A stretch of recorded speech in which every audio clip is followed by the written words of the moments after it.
E aí galera, voltei! Cara, quanto tempo, né? Então, hoje eu vou estar ensinando vocês a como criar um texto com gradiente, tá? Então, vamos lá. Aqui nós vamos clicar em arquivo e vamos clicar em nova, que então, você pode usar a tecla Ctrl N, tá? Clica nele, você escolhe as suas prefinições, eu vou colocar 1920 a 1080, tá? Vou clicar em aqui, ok? Tá? É só um vídeo demonstrativo bem rapidinho. Vamos ver aqui, trocar a cor branco, tá bem legal.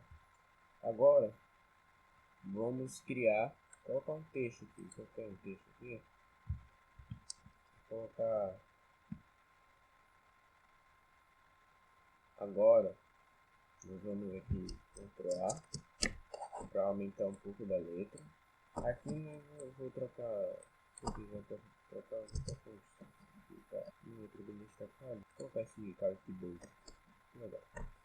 Agora eu vou só alinhar. Como é que eu faço para colocar o gradiente?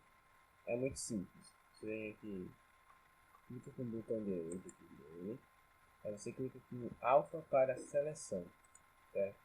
Aí aqui você vem em gradiente tool, clica nele, aí é só arrastar, ó, coloca aqui o gradiente. Aqui você pode escolher as cores aqui do gradiente. Eu vou colocar um amarelado aqui, um amarelado para cá, e esse daqui eu vou colocar um laranjado, laranja.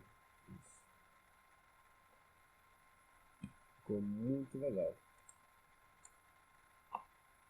Só remover só isso aqui e ficou muito legal. Então foi isso, galera. Se inscreva no canal, deixe seu like, tá? E compartilhe para os seus amigos, tá? Ok? Tchau, galera!